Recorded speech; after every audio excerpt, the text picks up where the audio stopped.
Look at this stuff, isn't it neat? Wouldn't you think my collection's complete? Wouldn't you think I'm the girl who has everything? Look at this trove, treasures untold. How many wonders can one cavern hold? Looking around here, you think, sure, she's got everything. I've got gadgets and gizmos aplenty. I've got who's its and what's its galore. You want thingamabobs? I've got 20. But who cares? No big deal. I want more.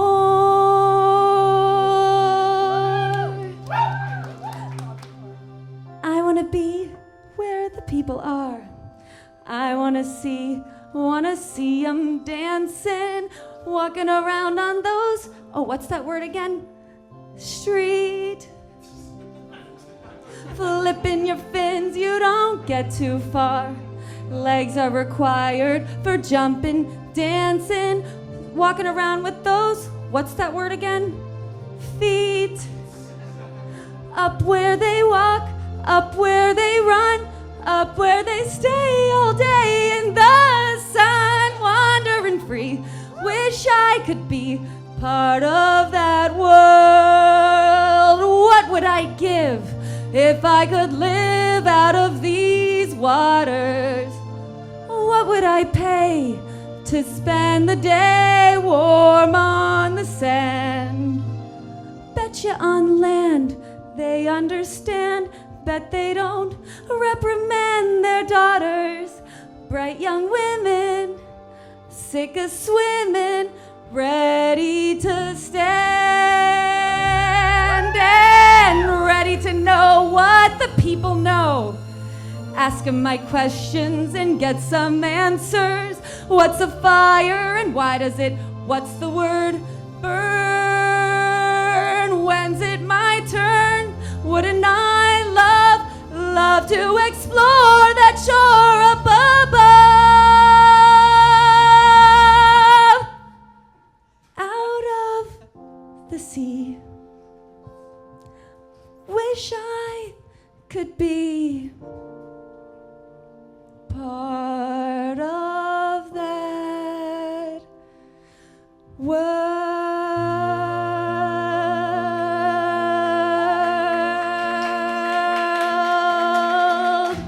Thank you guys, thank you. Thank you guys so much. I'm so sorry about my voice. My real voice was taken by a sea witch. It's normally better than this. We're in legal dealings right now. No, seriously, we normally have a professional singer in the show, but this is also a karaoke show afterwards, so I was like, I'm gonna sing it. It's my favorite song ever, and that song really means a lot to me. I know you guys all know, you probably already knew the words of that song by heart. I know I did. I love that song because a lot of people think that it's about having an ambition. It's a love song on the surface. She's obsessed with this guy, but people think it's really more about having an ambition and wanting to change your station in life. And I like that interpretation. There's the love song interpretation, but I think what it's really about and what is most beautiful to me, it's about hoarding. And that is why it means so much to me. I love Ariel.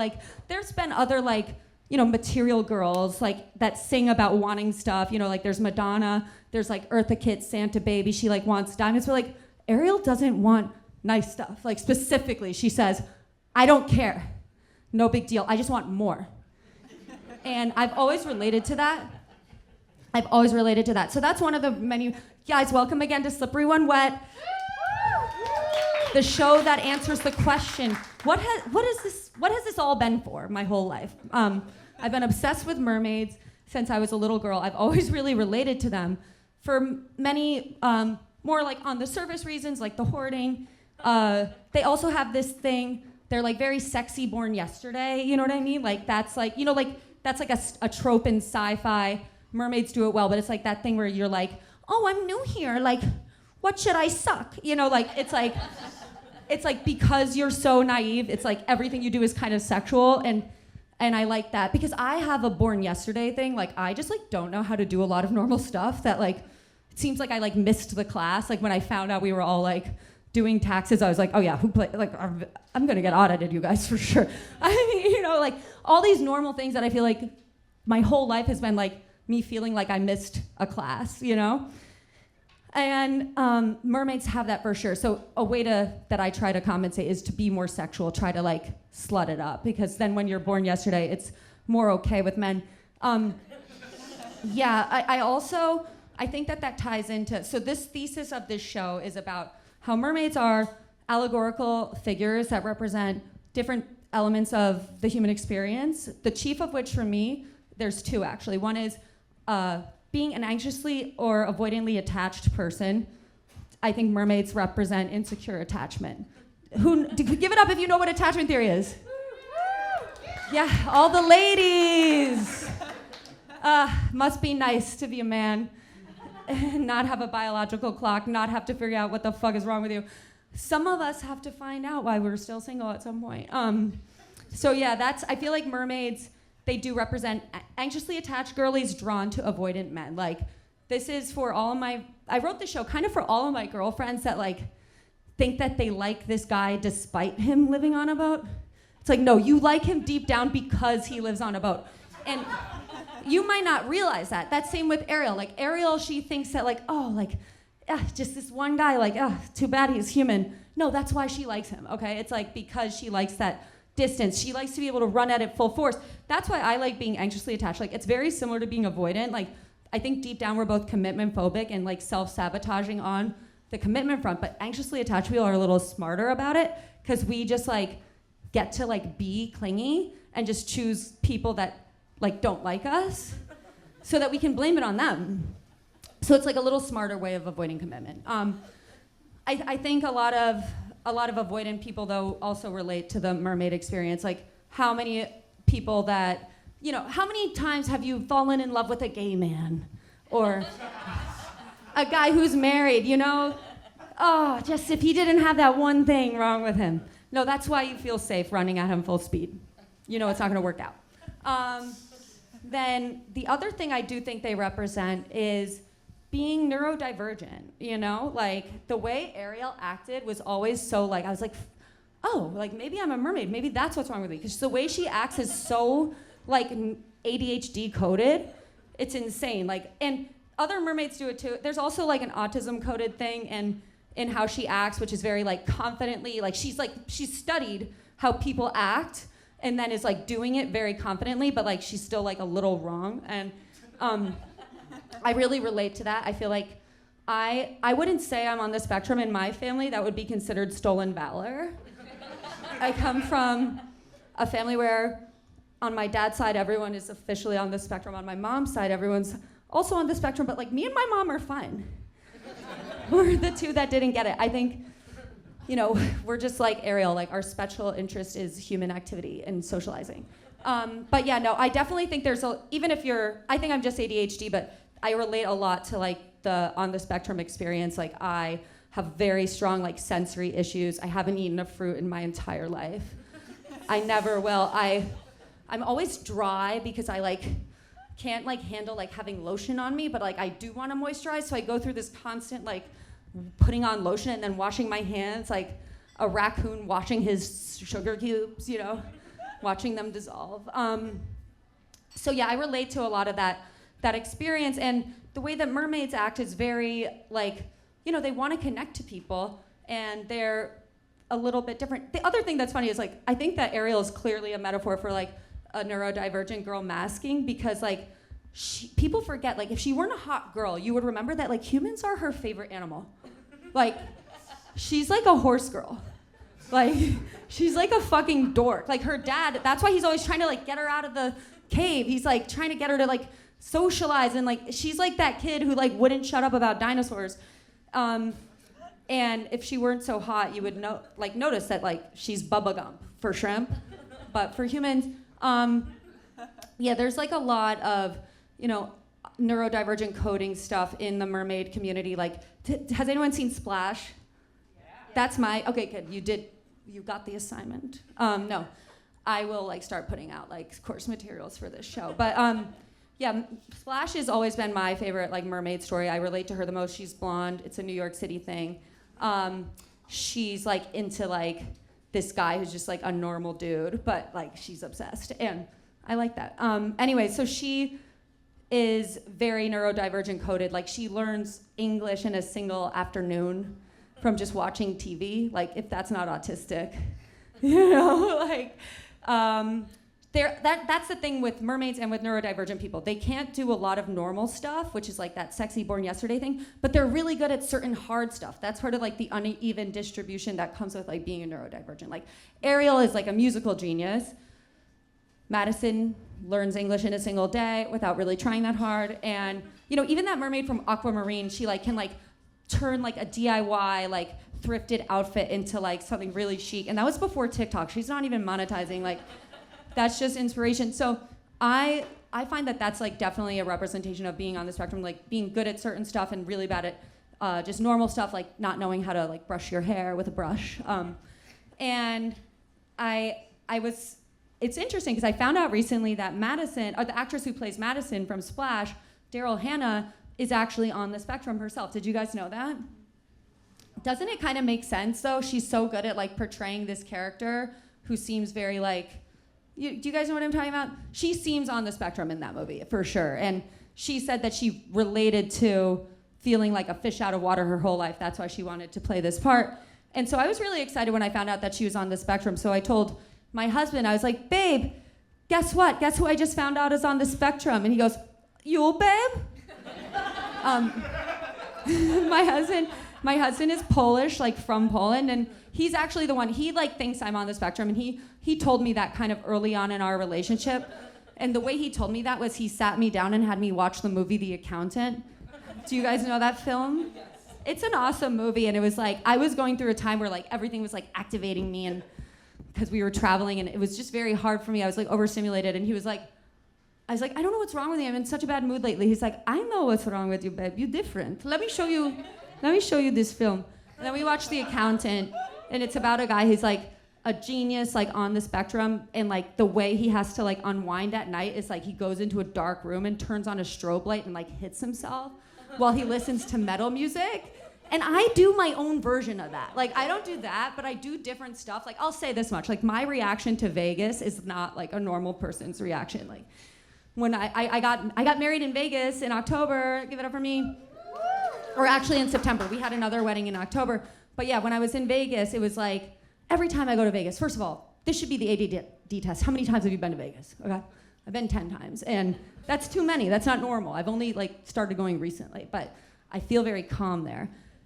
And that's also not normal. So what I found out, it's like, as soon as we land in Vegas, I'm like, oh, finally, like the dinging, the lights, like all the sounds, I'm like, finally, I feel like I could like write a book, just like sitting here in this casino floor.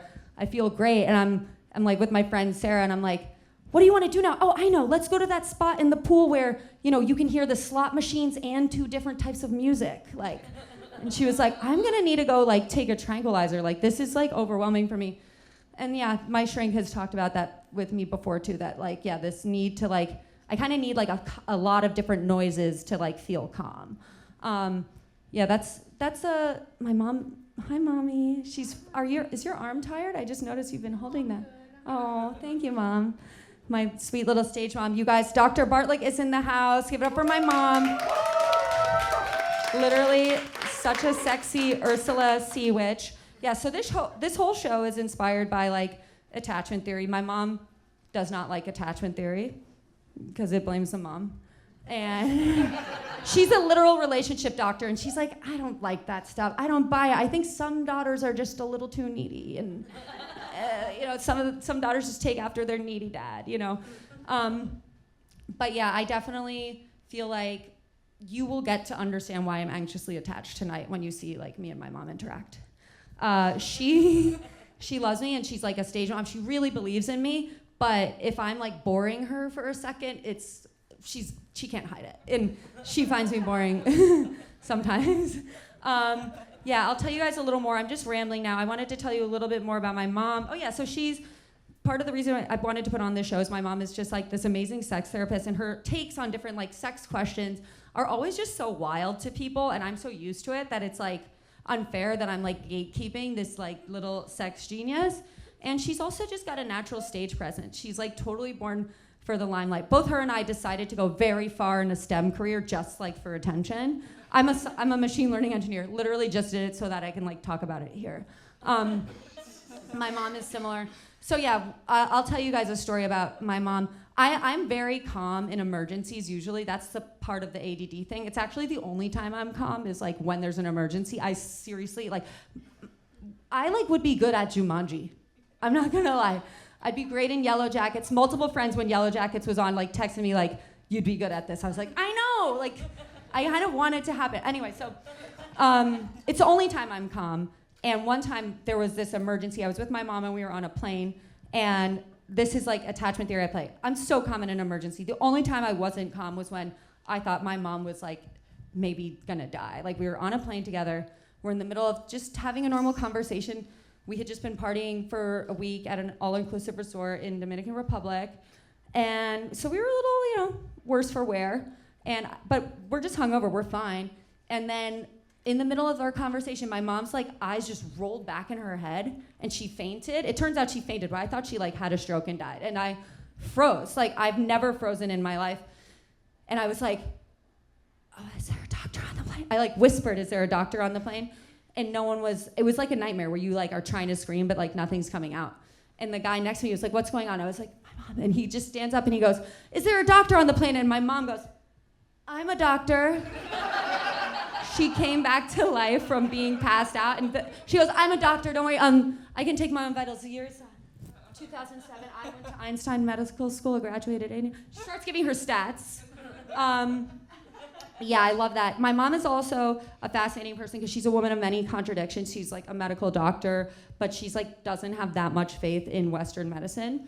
Like she's, she kind of is she don't buy it. Okay, so she's an anti-vaxxer. Okay, cough cough. But yeah, they rolled it out pretty quick, you guys. Okay. So when I was gonna go back to grad school to get my master's in machine learning at Columbia, give it up for me. I did that. I was gonna have to be on campus full time, and like I had like dodged the vaxes before, so they were like, "This time you need to get them. It's time." And my mom was like, "Betsy, I don't know if this program is worth it. You have to go on campus full time. You have to get vaccinated. One of those things they could contain mercury. What if that God forbid that causes autism?" And I was like, "Mom, it's a computer science program, Counting on that. I'm trying to get that. I've been getting all these vaccines. I love that Theranos lady. I just love her. So that's one of her contradictions. Another thing is my mom's this like crazy feminist, very like always been about, her whole life's work is about like helping different people like have orgasms, like helping people who are differently abled, helping women have orgasms because there's a pleasure gap that she's trying to close, and just like kind of just spreading out the orgasm distribution. So it's not all you dudes. And so she's very feminist in her work, but when Me Too rolled around, my mom was like, I don't know, I don't like this. She was like anti-Me Too. I was like, Mom, come on. What do you mean you don't like this? She's like, I don't know if I like all these women taking revenge. And I was like, Mom, how could that not be good for men like to take accountability? That's gonna help us. And she was like, well, I don't know, Bets. What about the women that want to sleep their way to the top? Did you ever think of them? And I was like, well, yeah, Mom, it's going to be a little harder for us for a while, but we'll figure it out. We'll get the hang of this Me Too thing. I've made more money off of Me Too than I've lost, honestly. I don't even have, like, crypto. I just have, like, screenshots of crypto bros, like, sexually harassing me at work. Every once in a while, I send them a little message like, I still remember. What's up? That's my crypto wallet. So Yeah. So what else is what other thing about her? Oh yeah, she's like another contradiction. She's a literal therapist, but she like thinks like I'm a pussy for seeing a therapist. She like thinks people who see therapists are like kind of weak. It's true. She loves her patients, but on her daughter, she's like, come on, do better. Yeah, and we've been getting along so great lately, and she said something about that, and I was like, well, yeah, thanks, Mom. It's because of Dr. T. He's been helping me see things differently. And she was like, oh, you still see him? Oh, weak. And I'm like, Mom, like, do you talk to your patients like this? And she's like, oh, no. With the power imbalance between a doctor and a patient, it could be very damaging to talk to a patient the way I talk to you. And I'm like, oh, but this is fine? Between a mother and a daughter, it's fine.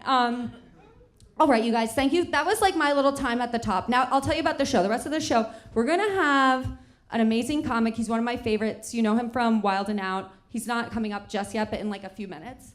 And then we're going to do a little, karaoke break. Does anyone like sing? Like, we're doing karaoke afterwards, but our singer for the night is gone. So if anyone wants to sing, like, during an intermission, I am allowing it. Yeah, we have someone. Someone said yeah? Yeah. Okay, hell yeah. Is that Deanie Baby? I'll sing a song. Okay, great. Can you do after Jacob, you'll sing one song. Dean's an amazing singer, so I'm glad I asked. All right. And yeah, I think I'm gonna just keep it moving right along. I just wanna get can you guys just fake laugh at me for 5 seconds? Oh my God, thank you. It's just hard for me to get off stage otherwise. All right, you guys, I love you so much. You know him from Wild and Out. Give it up for Jacob Williams.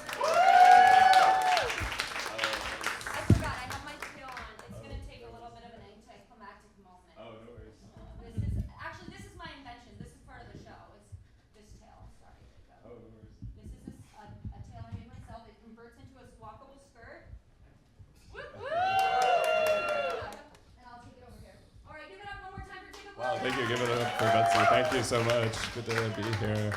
All right. Well, I was walking on the High Line earlier, which I didn't realize there's oh, no, go for it. I just forgot my phone. Yeah, that's important. I guess there's a hotel at the High Line Park that's known for couples having sex in the windows, which I don't know. I've never seen that myself, and I'm there 7 or 8 hours a day with binoculars and a telephoto lens, but no, I'm excited. Yeah, I'm excited for the karaoke coming up. I did. I like karaoke a lot. You can probably tell I like to sing because my voice is very melodic. But I did karaoke the other day. Someone was like, "Wow, do you take singing lessons? Because you should." You have the voice of an angel. If it was Lucifer while he's possessing someone. No, I think they say you're supposed to sing like no one's listening. It was that, or they were like, I wish I wasn't listening while you were singing just now. But my favorite karaoke song to do is usually Defying Gravity from Wicked. But it was a little awkward. I did it the other day. I was standing on a chair like this. I was like, no one's gonna bring me down. They're like, actually, you do have to get down from there. That's kind of a safety issue. So it's a really long song. The whole rest of the time I had to be like, no one's gonna bring me down unless they ask me. And then I guess I will step off of there. But I also, let's see here. I went to a yoga class recently. I think I might be a little depressed. I realized my favorite pose is the one where you pretend to be dead. I don't know if that's a great sign. If you're just acting like you're a corpse, you're like, I could get used to this. But I'm very indecisive, so I like that they did a chant where it sounded like everyone was just saying, I also, actually last year I went to this, an SNL after party. I felt very out of place because I was talking to all these, I'm not involved at all in that show. I was talking to all these comedians that are doing a lot better than me. And 2 of them were talking about hosting the Emmys and the Golden Globes. They're like, yeah, I don't think I'm gonna host an award show again. I'm like, yeah, me neither. It's totally my decision as well. There's a lot of offers coming in, but I'm like, the Oscars keep calling me. I'm like, I've got a lot going on right now. I have to go perform in a bowling alley. But but no, I love this place. I also I have done a lot of weird shows recently. I did a show somewhere in Brooklyn recently where it was a naked comedy show, and my friend also told me, he's like, I don't think I'd want to do that show. I'm like, I didn't want to do that. I just don't have a lot of other gigs at the moment. But But yeah, that was a tough show. That really upped the amount of people who've seen me without clothes on. Like, I haven't had sex with that many people, and when I do, I'm fully clothed the whole time. But the last person who saw me naked before that show, it was probably at like a doctor's appointment, which I was like, wait, this is a dentist. Why is this part of the thing? But I did go to the dentist once, and he told me, I mean, I've gone more than once, but I've gone at least a couple of times in my life. But at one point, he told me I have the teeth of a much older person. I was like, thank you. Yeah, they're very mature for their age. And actually, I'm from Louisville, Kentucky originally. Thank you. And I like going to the dentist in Kentucky. It's a lot less pressure there than some places. He's like, how often do you brush your teeth? I'm like, twice a day. He's like, whoa, that's way too much. Also, you have all your teeth. That's too many of those. And growing up in Louisville was fun. I guess there's like a few famous people there. There's like Muhammad Ali and me, I guess. I don't know. But I like visiting there. And I was doing some comedy shows in my hometown recently. I feel like some of the audience members there are kind of hard to impress, like specifically my parents. But they came to the show. I was worried what they'd think. And my dad, he actually did like a lot of the jokes that the other comedians on the show did. After the show, one of the comedians came up to, he's like, your dad said really nice things about my stand-up. I'm like, I'm so glad that he knows how to do that. So I wasn't aware from my personal experience. But he did give me some critiques. It's like he told me growing up, if you don't have anything nice to say, just say something critical. And but my dad is retired now, and so is his hairline. But his eyebrows are like, we picked up a lot of extra shifts. I think my dad's losing his hearing. I told him that. He's like, no one said that to me before. I'm like, actually, they have. That's the problem. And he always drinks Ensure, which is a great way to ensure that he looks not cool. But he also watches 60 Minutes. I think 60 Minutes is just like how much time the viewers have left to live. But anyway, yeah, my dad also, he gets these like family photos printed onto mugs from a website. He did one of me doing America's Got Talent, but he chose for some reason he chose my last round, which didn't go that well. It was like halfway through the season. It wasn't so good. They were like, you can take the rest of the season off. I was like, no, that was one of the most embarrassing moments I've had at my job. But I guess he's like, I want to see that when I drink coffee every day. So yeah, I guess if I was like a roofer, he'd have a photo on the mug of a time I was like falling off a ladder or something. But anyway, my parents are kind of nerdy. Like they had me biologically, but I'm still convinced they're both virgins. And I'm in. What? Oh, I didn't know my mom was in the audience tonight. But sometimes just my parents come to my shows. This is a bigger crowd than what I was expecting. But no, yeah, I'm an only child. One time I think I did walk in on my parents having sex. I was like, I hope this ends well, so I get a sibling out of it or something. But yeah, I was staying with them recently in my childhood room, and as an only child, I'm kind of jealous of my old mattress because it was a twin. But actually, at one point, I was by myself in the room. I was watching like an independent film. That's what I call amateur porn. And I looked on the wall, though, and then I just saw like this photo of my grandma smiling at me. So then I just finished immediately. But I was in Kentucky, so I think it's okay there. I don't know. My grandma's I think that's my grandma in the other room. But no, my grandma's not offended by that joke. She died a while ago, and she looked great in the casket. It wasn't the only thing with what that day. But anyway, I also, growing up in Kentucky, I hadn't traveled a lot. Someone's like, have you ever been to the UK? I'm like, yeah, I went to the University of Kentucky a couple of times. It's not that far, I guess. But I also, I'm kind of a Star Wars fan. You can probably tell by looking at me. But one time I went to see one of the Star Wars movies on opening night, and they gave me this like souvenir badge. It's like my credentials to prove that I've never had sex. But I do like Star Wars. It's kind of violent for me, so I'm working on my own script called Space Piece, and it's similar, but like the characters get along really well the whole time like there's a guy in a helmet mask. He's like, I'm your dad, but you don't have to join me if you don't want to. No pressure. I'll support you either way. And yeah, so there's that. I also, I've been watching that show Cash Cow, which seems a little stressful. Like if you have somewhere important to get to, they're like, we'll get you right to the hospital to take care of that gunshot wound, as long as you know who the Prime Minister of England was in 1936. But anyway, last year I did a show in Canada and I got stopped at the border. This guy's like, what are you doing in Canada? I'm like, oh, I'm a comedian, I'm doing a show. And he just looked at me and looked at my car. He's like, oh, you mean like a struggling comedian? He's like, I'm supposed to ask if you have over $10,000 on you, but clearly that's not an issue. So you're free to go. I think that guy's job was like to confiscate my self-esteem. But I do struggle a lot with self-esteem. I was watching this commercial. It's like, are you ready for clear skin? I was like, no. I don't deserve that. But I also, so yeah, I don't know. I've been trying different things. I've been reading some self-help books. I started reading a book called Getting Things Done, which actually is taking me a long time to finish it. But I did read, I read the 48 Laws of Power and the Art of Seduction. So in case anyone's wondering why I seem so powerful and seductive, that's probably what's happening there. I heard about one thing called chunking, where you break down big goals into smaller goals so they're more manageable. And I was trying to explain that to my friend. I was like, yeah, I was doing a bunch of chunking. He's like, don't worry, it's probably just something you ate. And someone told me you're supposed to like high five your reflection in the mirror to motivate yourself, but I'm so afraid of rejection. If I did that, I think my reflection would just be like, too slow. You know?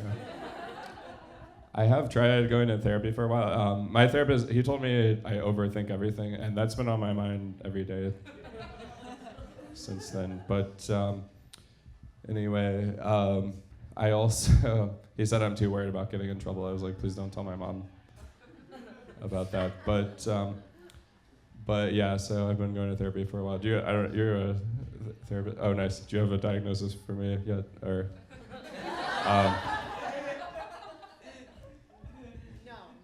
No, you're one of a kind. No. Oh, thanks. That's great, because that could mean anything. But yeah, I love that. I think that's very nice. Yeah, my therapist, it feels like he's like a close friend. Like he listens to me, he gives me advice, and I have to pay him to hang out with me. But no, I do want to get like a second therapist just so I can talk about all the insecurities about my relationship with the first therapist. Usually my therapist, he wants me to like do more things I'm afraid of. Like this week I'll probably have to steal some diamonds from a bank vault again or something. But I'm very addicted to sugar. If I tried to rob a bank, I'd probably just grab all the lollipops from the front desk. I'm like, that's good enough. But the other day someone said I was overeating. I was like, I'm not overeating at all. I'm still really into it, honestly. But I don't know. I'm trying to be healthier. I did try intermittent fasting for a while, like not for health reasons. I just can't afford that much food at the moment. But someone recently told, he's like, wow, that's a tight hoodie. I'm like, thanks. He's like, no, I mean, it doesn't fit you very well. But yeah, actually, I was kind of annoyed for a while because my gym closed down, and I was thinking about finally actually going to it. But I always thought I wasn't going because it was too far away. Now, like from my apartment, I have gym equipment in my apartment now. I'm like, that's still too far. So, but yeah, I found out they have like a treadmill there. It'll say like how many calories you burn, even if you're not on it. I just turn it on and come back like 2 hours later. I'm just like, well, I lost a lot of weight while I was eating these donuts. But but yeah, one time I did do a marathon. I mean, it was like watching a Game of Thrones one on HBO Max. But I like how that show would always like kill off all the main characters. Well, like the last season, they killed off all the good staff writers. But anyway. So there's that, and then I was traveling recently. I went to like see my old college campus, it's kind of changed a lot. Like this one building, it used to be a fraternity, and now it's a daycare center. It does have the same amount of vomit on the floor as before, but so there's that. And I also I did one show recently. Someone had like a 2-year-old in the audience, and I don't think the 2-year-old liked my jokes because he walked out during the show, which. was really hurtful. I don't think he even knew how to do that when the show started. He just hated it enough to learn how to take steps for the first time. But I also, but yeah, this is fun. I had one tough show once. I was like, does anyone have any requests? They were like, yeah, stop doing comedy. And so there's that. Thank you for your concern. I appreciate it. Don't worry, some of these are jokes. But yeah, sometimes I do comedy on the show Wild and Out. It's like a hip hop style improv show. I'm pretty laid back. So yeah, when I joined it, they almost changed the name to like Mild and Afraid to Go Out. But I was, yeah, I remember one time I was there. One time I was like on the set with the whole outfit and they were like, what do you do? Are you like a production assistant? Which I felt bad correcting them. I just grabbed a boom mic and held that for a while. But I was doing an outdoor show one time, and this guy walked by. He's like, I saw you on TV. I'm like, I'm doing comedy now. If you want to check it out. I was like, no, I'm okay. And that was a lot more hurtful than if he didn't know who I was. He's like, I've seen your work, and I'd rather not see any more of it. But yeah, it's been fun. One time someone saw me on there. They booked me to do stand-up at the Barclays Center, which is like an NBA basketball arena. I probably wouldn't have seen my energy level and been like, we found the right guy to really hype up 15,000 people. But I showed up, and I assumed I was going to be like the opening act, but they were like, we're going to have Lil' Kim go out first, and then you'll go up later. I was like, yeah, that totally makes sense, I guess. We're both very famous. She's got a Grammy. I had a grandma at one point. And by the time I went on stage, I don't think people knew I was one of the performers. They thought I was there to like fix the sound system. My agent's like, you want to do more arenas or theaters? I was like, no, just booked me on a show with a mermaid. He's like, we can make that happen.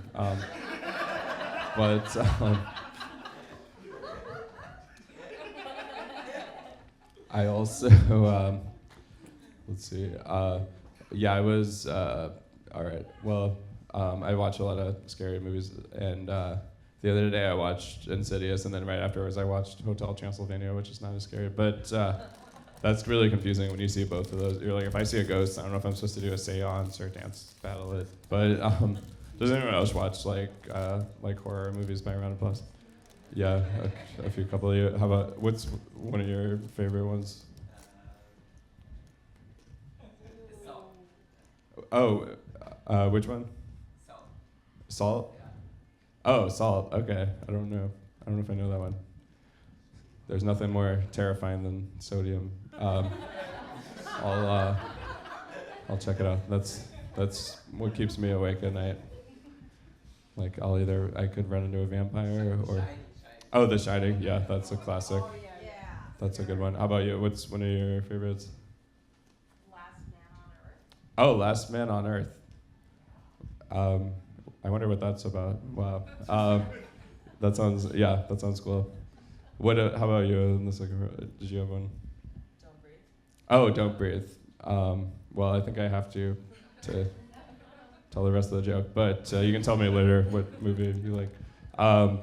No, that's a good. Yeah, those are good ones. I like the Scream movies. When I first saw the first 10 minutes of Scream, I was pretty terrified and couldn't sleep all. I mean, this was a long time, like 2 or 3 weeks ago. But Damien, The Omen. Yeah, that was a classic.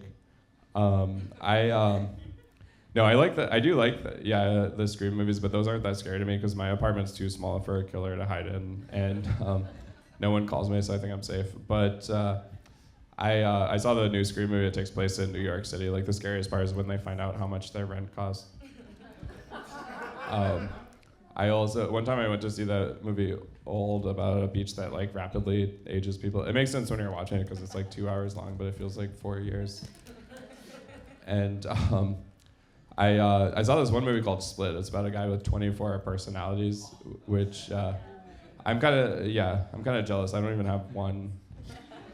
But one time I posted online about that movie. Someone's like, you shouldn't joke about this because dissociative identity disorder is a really serious condition. And I felt bad. Only one person was mad, but it felt like it was a lot of people. No, some people have like a magnetic personality. I have the personality of someone who collects magnets. That's kind of where I'm at. Like I think when some people say they're gonna spice things up, that means a threesome. For me, that means I'm gonna have like hot cinnamon apple tea by myself. But I made chamomile tea earlier, but it was way too strong. I was like, wow, I'm super relaxed now. And anyway, I do have to get out of here soon because I'm having a panic attack. But I'll mention. No, I do have a lot of anxiety. I was telling my friend, he's like, anxiety is just in your head. I'm like, that's good to know it's in a place that's with me 24 hours a day. I feel a lot better now. But yeah, recently I was thinking about proposing. It's probably not going to go well because I'm not dating anyone. But I would like to get married someday so I can have sex for the first time. And someone asked if I'm saving myself for marriage. I'm like, not intentionally.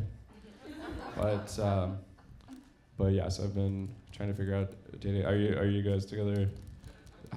Yeah, I figured. Okay. How did you meet each other? Oh, okay. All right. Okay, you don't have to answer. Is that a screening of Salt? Oh, okay. All right. Fair enough. Yeah, I'm trying to meet people. I've been doing. Is anyone on dating apps? By a round of applause. That's probably why I haven't met anyone on there. I guess that's just me. But I've been on some dating apps. I'm not getting a lot of matches. I think people look at my profile and they think it's fake. They're like, this guy's way too hot to be a real person. But I was on a dating app. Someone asked if I was a grower or a shower. I was like, I'm not a farmer or a real estate agent. She told me her pet peeve is guys that sleep until noon on Saturdays. I was like, don't worry, I sleep till 4 p.m. every day, so I'm not one of these early risers you're talking about. But if I was, I'd become like a farmer or a real estate agent. And she was into horoscopes. She was like, are you a Taurus? I was like, no, I live here, actually. But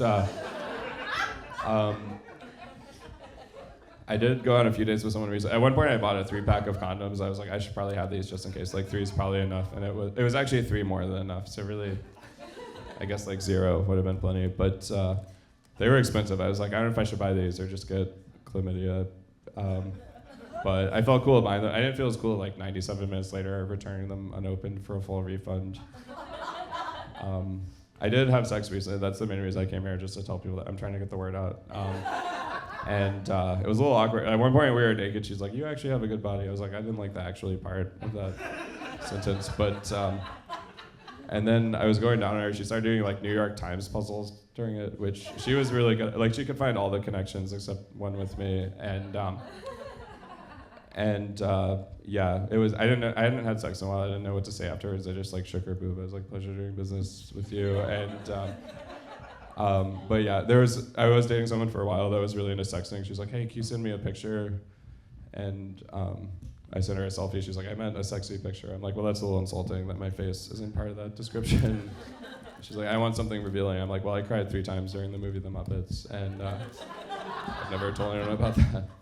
But one time she just sent me a text that said, I'm so wet for you. I didn't know what to say. I sent the thumbs up emoji, and that's not good. You can't just be like, I endorse your arousal.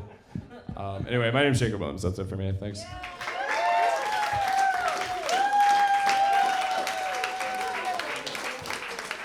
Guys, keep it going for Jacob. Hello. He's amazing. He's literally one of my faves. All right, you guys. Next, coming up. Okay, I want you to treat this as a karaoke sing-along opportunity, and also an opportunity to get another drink, chill out for a second, because after Dean sings a song, then me and my mom are going to come to the stage and do the moment you've been really waiting for, which is my mom's sex advice. So give it up for Dean David.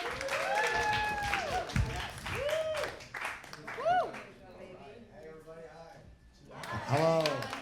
Hi, Betsy's mom. Yeah, I'm a comedian, but I'm just gonna sing a song. Impromptu, wasn't planning on it, just came to see the show, but now we're gonna sing. I think this is a perfect song to sing, guys. So what do you say? Yeah, maybe he's right. What's that? That's not the song. I'm singing Under the Sea. Yeah. Also, I have questions about relationships, but I have to leave after my song, so we'll have to come back to it. I did. I put in questions, but I won't be able to hear all the answers. The seaweed is always greener in somebody else's lake. You dream about going up there. Now that is a big mistake. Just look at the world around us, right here on the ocean floor. So many things are around you. What more is you looking for? I don't know all the words, but under the sea. Under the sea. Darling, it's better down where it's wetter. Take it from me, it's a sexual innuendo, you get it? That is that they got all day. Up on the sun they slave away, while we're devoting full time to floating under the sea. Yes, guys, get into this shit. Yeah, so it is happy as off through the waves they roll. The fish on the land ain't happy, they sad cause they in the bowl. But fish in the bowl is lucky, they're in for a worser fate. One day when the man gets hungry, Guess who's gonna be on the plate? under the sea, under the sea. Up in his burger, he just is gonna see. Yeah. What does he got to cook? Under the sea, we're off the hook. We got no troubles. Life is the bubbles under the sea. Under the sea. Yeah, under the sea. Right in the ocean, guys. Naturally. Even the surgeon and the ray, they get the urge to start to play. We got the spirit, you got to hear it under the sea. Not bad, right? The flute, the cape, the chop, the plank, and the plate, and they sound is sharp. The bass play the bass, the trump play the trump. The flute is the duke of soul. The ray candy play the ling and the sting. The back is out, the blackfishy sing. And that's right, and that's what's that. And oh, that blowfish blow. All right, I'm not,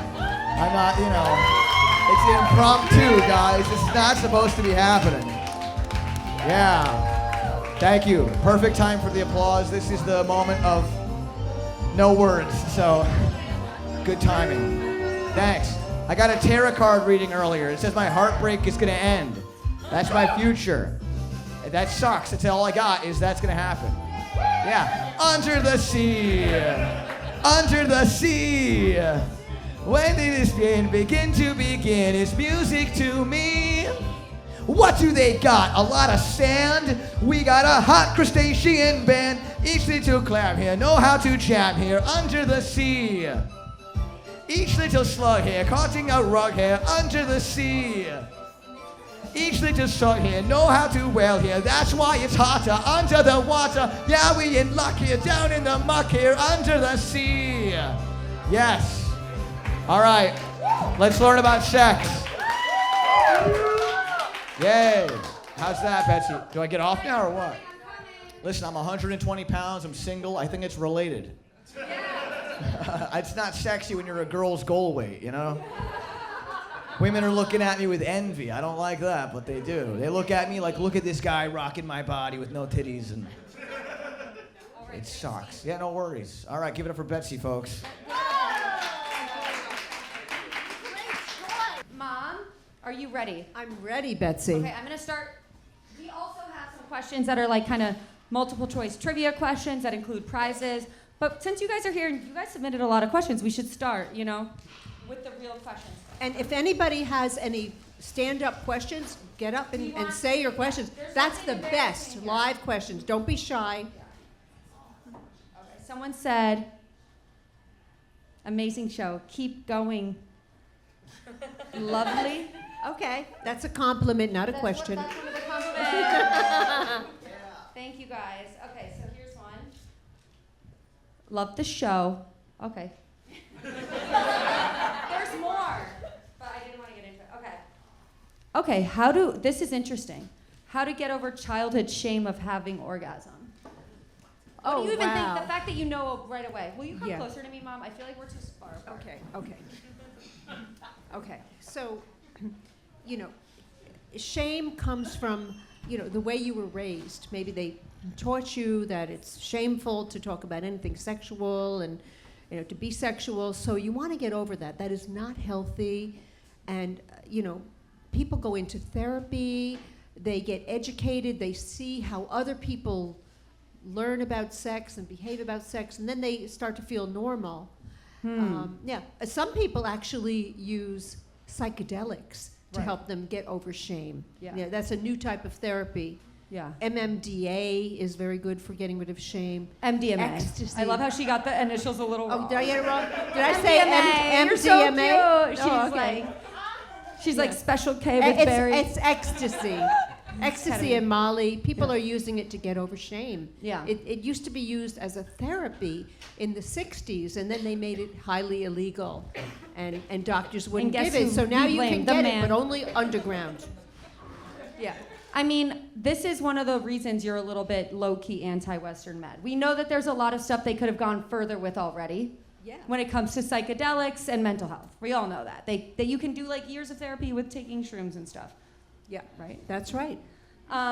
So, Mom, this question, though, in particular, that question said childhood shame with orgasms. Do you think that means that when they were a kid, they, like, had an orgasm or, like, were interested in it? Like, what, because you knew exactly what that question meant. Well, some people have orgasms when they're children, like 5 years old. I feel like I did.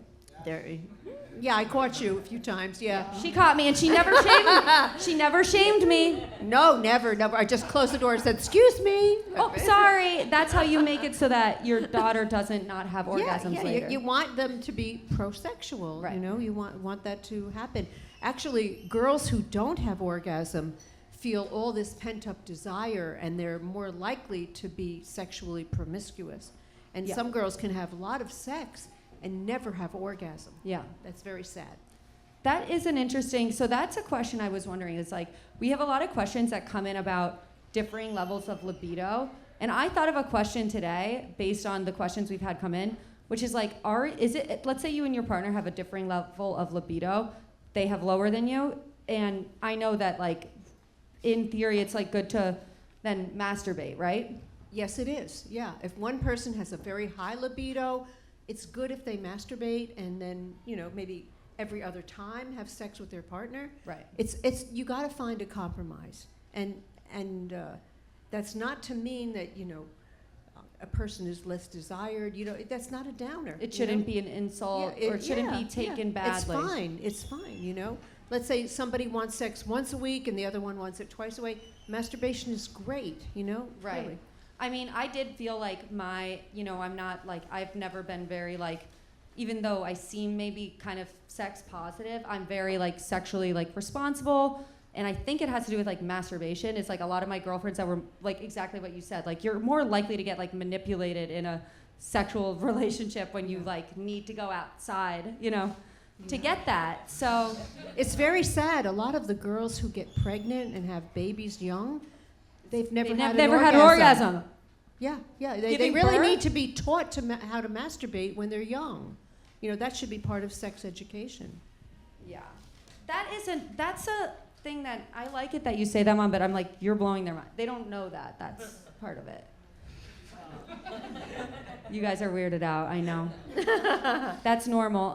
Okay, so if you're in a lifelong partnership, is there a certain age that's the most difficult to keep things spicy through? If you can make it past 50, 60, is 60 a breeze? So it's like, is there a certain like slump that's gonna happen no matter what? Often at midlife, people seek other things, and that's why you see a lot of affairs at midlife. The guy goes out and buys a racing car. He's feeling bad about himself, or the woman has an affair with, some guy. It happens, but really, you can keep it going if you keep focusing on your relationship, making it spicy, making it different, bringing different techniques into the relationship. I do think people can keep it going. And I have a lot of patients who have very successful sexual relationships, and they're into their 60s, 70s, 80s, and 90s. It really can be done, Yeah. I mean, we all know what goes down at like old folks' homes, Oh, yeah.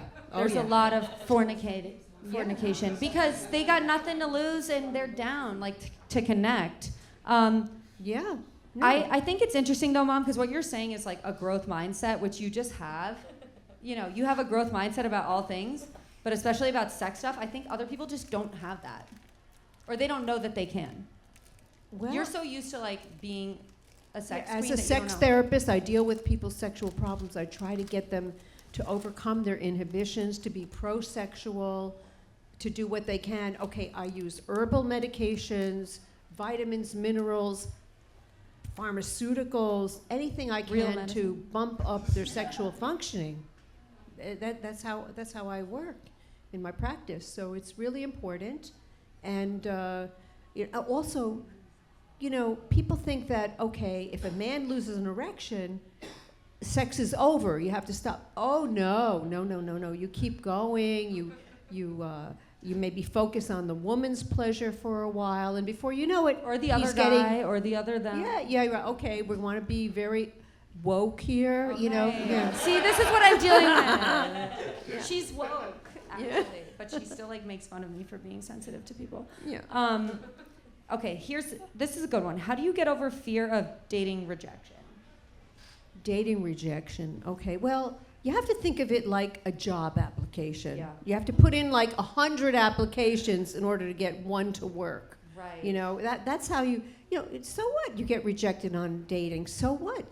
Just move on, to the next one. I'll tell that person how they can get over it, because Dad helped me a lot with this. Dad is so sweet. He's at home tonight. We told him he could stay home so that we could get really raunchy. He and my mom are so close and so in love. He's a nerd. He fell in love with the hottest sex therapist in New York City, and she fell in love with him. So whenever I had dating struggles, he would always remind me it only takes one. It doesn't need to work out with everyone, and the one it works out with is going to be better than the people rejecting you. He was like, I got dumped by mean women that suck, and your mom loved me. That's the craziest thing ever. That is so sweet and so true. It only takes one. Same with jobs. You don't need to get every job. You just need to get the right job. That's right. And you just need to keep your attitude positive so that you don't lose it. Don't lose steam and just stay resilient. Mm-hmm. I really do think that's true. I know it's scary though, especially, I don't know who wrote this, but women in their mid-30s, it is kind of scary. You get to a point of I started asking guys that had a crush on me a while back, you want to get married? Before I met Patrick, I was sort of who's down? I got scared. Who's down for getting married? Yeah, that's not a turn on, by the way. Okay, what sex position burns the most calories? Well, you have to have a lot of movement. So I would think that maybe missionary or What about just isometric? doggy, What about isometric workouts? Sometimes you don't. I don't know how burning calories works. Honestly, guys, just be happy with sex. You don't need to diet while having sex. Yeah, I think they say that the sexual act burns about 150 calories, which is very little. That's But the health benefits come from other parts of it. Yeah. It's not about that. 150 per hour? 150 calories Per session. Calories per session. Yeah. Yeah, it's not much really. Yeah, it's not why you do it. It will make you live longer. This one is how do mermaids procreate, and I actually know, and it's disgusting, so I'll tell you. Is it like salmon? It's there's an external egg situation. Okay, so can you have a vaginal and clitoral orgasm at the same time? I know the answer, I think. Go ahead, you tell me. I'm gonna guess that a vaginal and a clitoral orgasm are the same thing, and it's part of the patriarchy's Freud's thing where he spread this rumor that internal orgasms are more meaningful than a clitoral orgasm, but really it's the same orgasm, and so you can when you have one, you are having the other.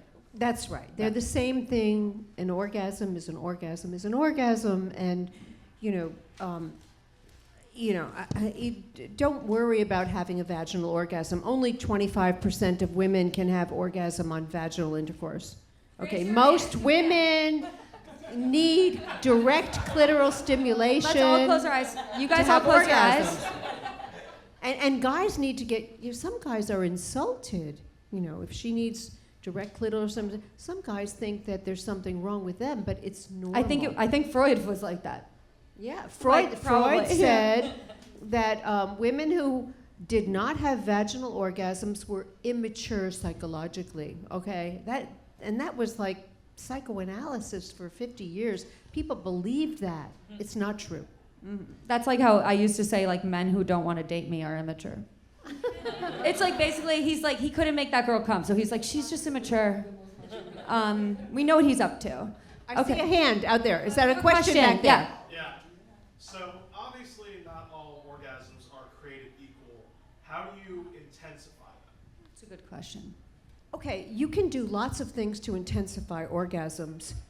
You can use Viagra, which is amazing for intensifying orgasms. She's all natural until it comes to Viagra. Okay. Or one of the other Viagra-like medicines, you can use vitamin, minerals, herbal supplements like catuaba and tribulus and murioprama and mucuna pruriens and magnesium and B vitamins and These are real vitamin D. words. You can do so many things to intensify your sexual functioning and orgasm. I would say, look into it. Start taking some vitamin and mineral supplements. You can get there. Also, there are such things like electronic therapies, Like vibration vibrations. that you put in the rectum or around the penis or on the clitoris. All kinds of electrical stimulation that can help orgasm. Well, that leads me to another question because it's interesting because I feel like maybe what he might be thinking, what people think about too is like when it comes to like the male orgasm, they think that if they do it too much, it's like less intense. So this question is, how many is too many ejaculations per week?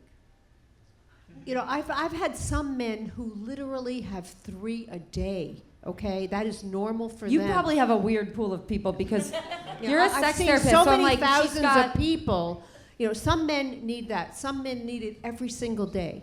Some men need it once a week. It varies, but it's very good for you. And in fact, we're finding that men who have more ejaculations have less prostate cancer when they get old. So it's Calm the really good cancer for out. you. Very good for you. So I do think that, let's say the woman doesn't want sex as much as the man should masturbate and have an ejaculation maybe once or twice a week, and then save one for her maybe once a week. I think that's normal. Yeah. What if it's what if the dynamic is reversed? Is there any downside? Oh, you mean what if the woman wants to have more sex? Yeah. Okay, that happens too. It's less common, but it happens too. Some women need to have an orgasm every single day, And so they should just do it. They should do it. Yeah. Mm-hmm. I mean, it's interesting you're saying this because like all of these books that my mom kept in the house as I was a little child, like I had no motivation to learn to read except for when I figured out what your book said and I was like, I'm gonna read this. I was a dyslexic little bitch, could barely read till 2nd grade. And then I started reading like these books that were kind of like Kama Sutra stuff, and it did say that there's a difference in like male and female energetically. It was like the female orgasm is like generative and a male orgasm is like, these books said like men should come like once a year, if they're good, I know that's in, an old in school the, thought.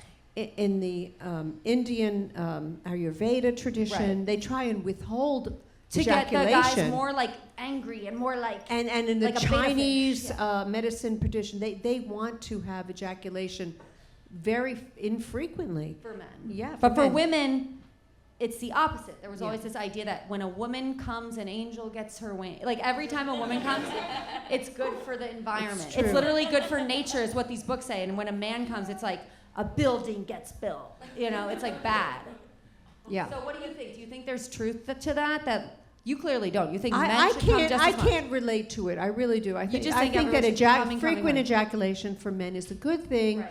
but you see, it does decrease the sexual power of when a man gets together with his partner to have sex. If he's having frequent ejaculations, he may not be as powerful. So maybe he wants to save it for a couple of days before he gets together with his partner. I mean, and there's this whole thing where you guys, like athletes and stuff, will like not come before games and stuff to like Yeah. build up their testosterone anger. We have a question from the audience. Oh, we love that. Let's hear more. Do you think that there's any behavior, if it doesn't involve another person, that's like unwanted or like should be off limits? Do you think that there's anything that's like unhealthy?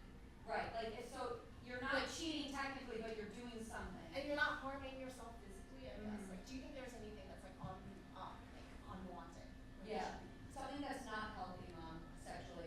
can think of. You This think of porn, like Yeah. using porn. What do you think is the line? I think porn is okay. You know, I do think so. Women can use porn, men can use porn, but you know, the problem is that a lot of men are very addicted to porn, okay, and they don't need women anymore, and that is a problem today. Yeah, men used to fall in love with women, okay. Couldn't watch porn. Now see they it. fall in. I see this exactly. Now they fall in love with their phones, you know, and it's really sad for women, you know, what's going on. I mean, AI. It's disturbing. I'm an AI engineer. Did you guys see Companion? Oh, we got a question. Yeah, just quick. What do you know about, if you know anything about macrophilia? Do you know what it is? Macrophilia. When you're into okay, giants. like when you're into giants? Yes, I once had a boyfriend who was into macrophilia. And he would imagine that, you know, the woman was like huge, you know, and I love that. like he was a baby, and the only thing that get him excited was macrophilia, thinking of a very huge woman. See, I'm woman. interested. The fact that you had a boyfriend like this, I've heard about this, but I thought it was single-handedly caused by Honey, I Shrunk the Kids. No. It's always been a I knew a thing. guy who had that before that movie came out. Right. Yeah. I mean, I know your stance on fetishes in general, which is that it's great when a guy has a fetish that they, you know, because you can then kind of help them with that and not judge them. And they're normally great guys who are so embarrassed about this fetish that they're like, oh, I'm obsessed with you. The fact that you let me pretend you're this or that, you know. So you think, I would say it's okay for him to have that fantasy, and that will, by allowing that fantasy in his mind, if he can function sexually with a woman and be orgasmic with her and give her pleasure, that's fine. Yeah. Okay. This is not a bad fantasy. Eventually, he'll get over it. Oh, because if they'll he like has be a into healthy other stuff. relationship with a normal-sized woman, he'll get over it. Oh, that's how it works. Yeah. It's like always like a spell, all trauma. So my mom explained something to me recently, which was, you've said before, but only in our show did it come out like this way, but basically that a lot of fetishes have to do with like a childhood memory and replaying it so that it goes a different way. So a lot of people that are into BDSM were like hit as a child. You're So right. they want to be in control in the hitting, and then they get over the BDSM once they're in a nice relationship for a bit. And they go, Yeah. okay. Or they enjoy the BDSM with a willing partner. Well, that's what I was assuming. I wasn't Yeah. assuming they were doing just BDSM willy-nilly. And the whole thing about safe words, you know, something that you can let your partner go so far with the BDSM, but you have a safe word Right. where if you say that word like yellow, they have to stop because you Well, don't can't use go my any safe farther. word, Mom. Yeah. I also, so when it comes to this macro thing, I always think about, like, I have a lot of guy friends that have a fetish that then they ask me about it, and it's like always the nicest guys who are worried about their fetish, and it's not the guys that actually have a fetish that involves like hurting women that are worried about their fetish. You know what I mean? Like, Right. that's a fine fetish. That's okay. nothing. That doesn't involve anything bad for the other person. Right. If a woman can work with a man so that he can enjoy sex and enjoy his fetish with her, okay, she is in a position of power. So do you think that when you're dating, when you have a fetish like that, have you heard of these apps? Like, have you heard of Field Mom? No. There's a dating app where you can put your like kinks and fetishes down so that you can kind of, you know, if you have an intense fetish, you don't want to, it's hard. You get to know someone and then they could be like, I'm so turned off by that, and you wasted a lot of your time.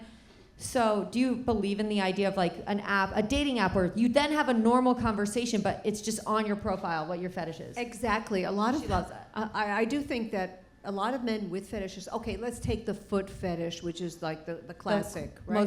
Most common. Let's say a guy has a foot fetish and he's wooing a woman, and he's taking her out, and he's spending all this time to get close, and then they get to the point where they're intimate, and she cannot stand the foot fetish. Okay, it would be better that he knew about that up front before he Right. wasted all that time. So you, basically, I think that you're saying that a guy who's dating with a kind of fetish, it wouldn't be a bad idea to like be communicative about that in early dating. Yeah. Don't be embarrassed about it. It's just, you know, Right. it's not, you're not a bad person or anything. There's going to be a lid for every pot. It's not a crazy That's right. fetish. That's right. There's a giant girl out there too. That's the other thing. As a girl who's kind of tall, as a girl who's kind of tall, I did hear about this one a while ago, and I was like, is that what was going on with certain guys that were like into my, I'm tall and then I wear giant dino stompers, you know? And I'm like, oh, they're into that. Maybe they wanted me extra tall. That's right. Okay, cool. In that case, foot fetish I'd have a problem with because I'm a mermaid. I don't like having feet. I have a fin thing. Okay. Oh, okay. Best advice for first time with a new partner. First time, okay. I would be gentle, communicative, you know, find out what they want. Don't be pushy. You know, do you know that women fake orgasms a lot? Right. And a lot of it has to do with the men being so pushy and the women not wanting to let the men down. Right. That's not good. That's not how I was raised. No. Me and my mom went to this. We went to Esther Perel's like live show recently, and to like do some research on our competition. And it was so funny. There was like this, and we were with two of my girlfriends, and there was this moment where she was like doing this thing of like, stand up if you've ever done this, and like she was like, stand up if you've ever like gone through with a sex act that you weren't that into, just to be nice to the guy. And my two girlfriends were like, obviously, and they stood up, and I was like, I've never done that, but I started to stand up anyway just to be nice. And you were like, sit down, you don't do that. And I was like, yeah, I don't do that. I've stopped at mid-pump if I'm not into it. That's not weird. Okay, oh, that one we did. Okay, so this one is, why is Patrick not attending the show in a mermaid costume? Oh, Patrick has such a great mermaid costume. My mom asked the same thing, babe. I told She said, I don't know why his shirt is on. I don't know why he's not wearing his wig. He has a blonde wig and a six-pack. Pants that look like a fin. Yeah, he looks amazing. Someone's, yeah, babe, get it together. Someone said, Betsy, your bosom looks amazing. Someone said, you guys, we need another question from the audience. I can tell you guys have one. Okay, my boyfriend claims to lose his erection when I'm on top due to gravity. It's true. Okay, it's a thing. For men who have like compromised erectile ability, the best positions are missionary and doggy style. Okay, because gravity helps, right? You know, the blood is flowing. the blood flows. It's easier, and you know, female superior is harder for those men. I would say for those men, they should try some Viagra, Cialis, Levitra, you know, or try. Basically, it could be that they're deficient in vitamin D, magnesium, B vitamins. You could straighten that out, you know. Okay, I want to do some of our sex multiple Okay. choice. We have like some prizes for you guys if you guys can answer some questions. I have that here. Do you have the folder? I actually, oh, you have the folder. I have the folder. Yeah, hold Here on. it is. Here it is. There it is. All right. We're going to give you a free drink if you answer this question right. What % of dreams are about sex? Anyone have a guess? Multiple choice? What percent? Guess what percent? So guess a percent. We got a 90, we got a 60. Oh, you're a sexy woman. I know, I love it that she assumes. No, much less than 90. Anyone else have a guess? 40. Okay, no one gets a drink. No It's one 10%. so far has gotten a drink. 5. 5 was closer, but it's not it. We'll give it the drink to the next question. They didn't get it. It's 10%, right? 10%. Okay, we'll move on to the next question. What % of people do not have sexual fantasies At all. at all? That's weird. Yeah, you won't believe this. What percent? 70. 10 is close. 15. Close, but in the wrong direction. 5. 3. Who said 3? Patrick? Yeah. You get a necklace. Patrick, you get a free drink. Okay, all right. Okay, what do you think about the fact that it's 3%? People thought it was more. I feel like Right. I think it's a telling statistic because the point is that 97% of people have sexual fantasies. what do you think about the people who don't, Mom? So do not be embarrassed to use your sexual fantasy when you're with your partner. Anything to get your sexual Like, power use it in your up head. to You don't even need to tell enjoy them. orgasm. Yeah.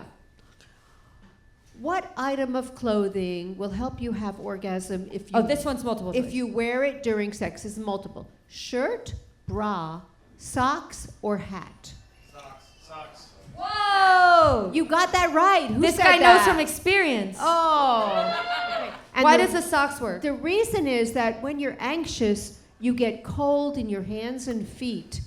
And you got to not be anxious when you're having sex. So warming your feet will actually reduce your anxiety. Okay, I have to send a present to that person. Yeah. Okay. I don't have good aim. I'll give it to you later. Okay. I'm afraid. At what age do people have the most sex? 25, 45, or 65? 45. 45. Then 25 or 45. 45. I haven't heard the right answer. Mom, 20 wait, did you give all the answers? 25, Mom, 40. what are all the The options? options are 25, 45, or 65. 45.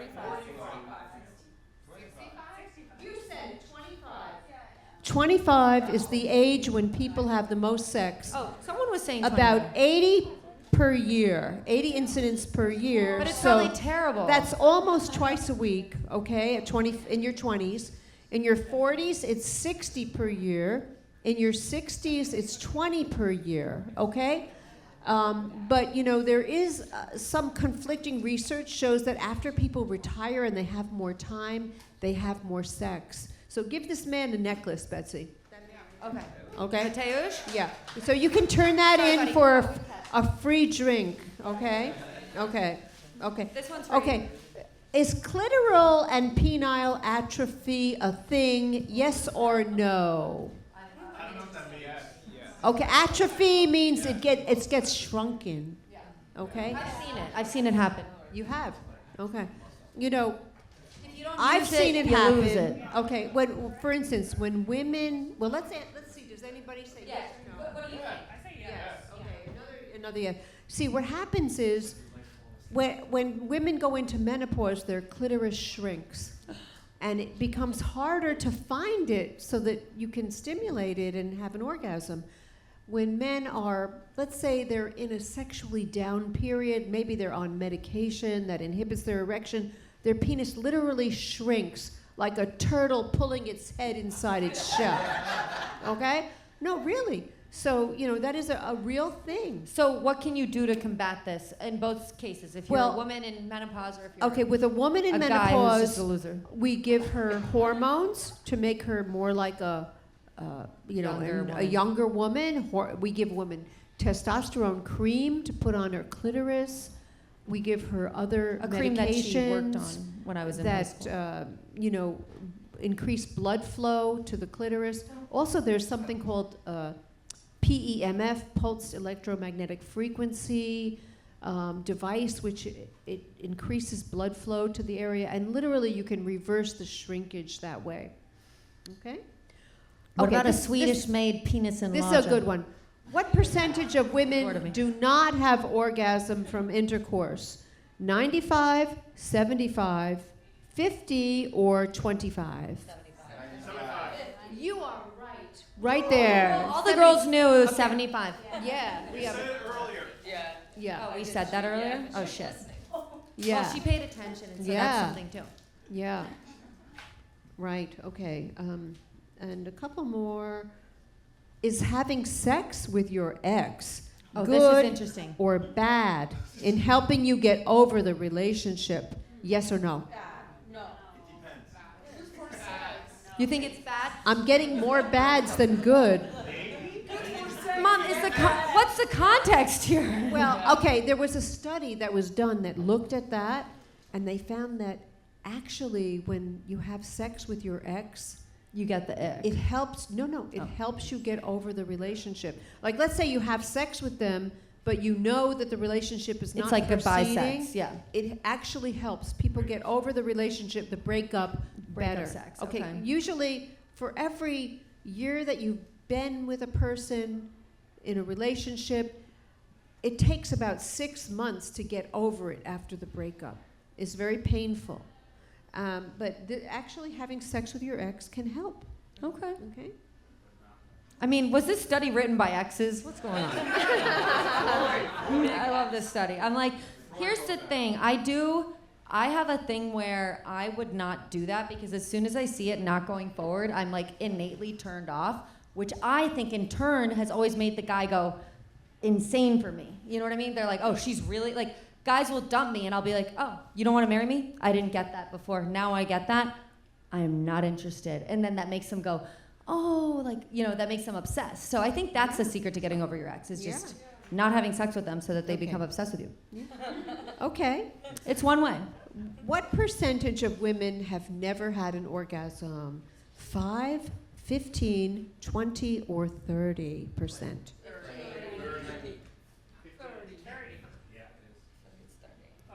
I'll repeat that. 5, 15, 20, or 30% of women have never had an orgasm. 25. 30. Yes, Right. yes, yes. Yes. That's It is sad. 15% of women have never had an orgasm. Okay, that in the United States. Okay. In the United States. Yeah. And Free country. okay, here's another one. Give Susan I think we're out of candy. I mean, we'll buy Well, you have one here. I know, but that one is owed to Adrian in the back. Oh, okay, all right. What is the failure rate of the pull-out method of birth control? interesting. Okay, per year. What is the failure rate per year? No. 8, 27, No. No. No. 30, No. 9, No. 8, No. No. Actually, it's 15%. I'll tell you. Okay. So It works pretty well. Yeah, we Yeah. think that we think the people that get pregnant with that are kind of dumb. yeah. I mean, Just kidding. I don't think that. 15% is the failure They're rate. just fertile. But it's similar to the sponge. Okay, the sponge method of birth control is about 15%. Elaine's preferred method. Yeah, right. Yeah. So you can't count on that. It's better than nothing, but it's not great. Okay. Someone's into it back there.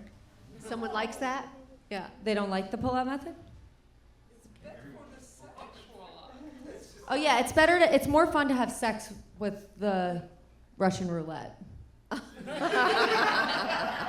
Right? That's out of the question. Betsy, Okay. I have a question. Oh, we've got a question. I'll just ask. What is your preferred method of birth control for a woman? Well, okay. saying pull-out. No. She's saying get pregnant No. To tell you the truth, I think the condom is best, and the polyurethane condom is way better than the latex for feeling, And also, if you put a little lube under the condom, the man has better sensation, so it's not so bad for him. So I really do think the condom is the best thing. 98% effective if you use it right. Okay, with no. It doesn't feel so well. You have to stop. You're interrupted, but it really works. It's really actually as effective as the birth control pill, and you don't have all the horrible health effects, side effects that you get with the birth control pill. Right, that's the thing. My mom is not into the birth control pill. Yeah. No. What are the side No, effects? Betsy, when I was horrified when you told me you started the birth control pill, but you stopped it on your own because you couldn't remember to take it. She's got ADHD. So I was very happy,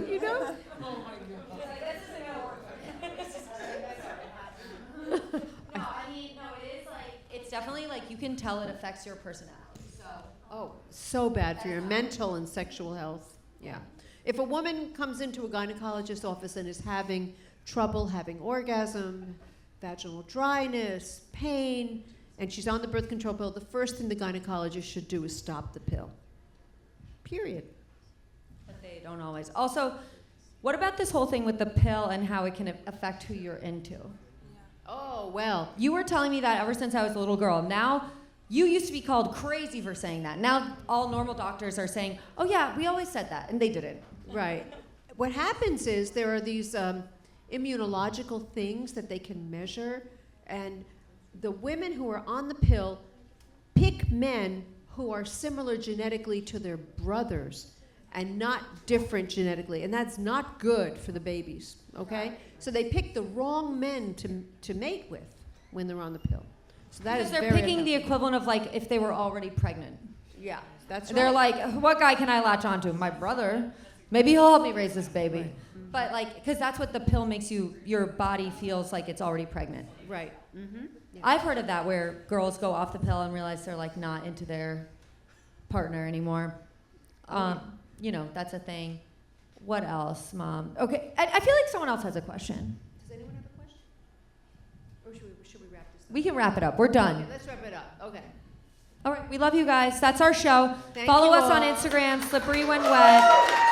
Thank you guys for sticking around. My mom's gonna be here. You can ask her your more raunchy questions one-on-one. She's non-judgmental. She has a terrible memory. She'll never remember it was you. Hit the music, Stefan. Thank you. Oh, and now it's time for karaoke.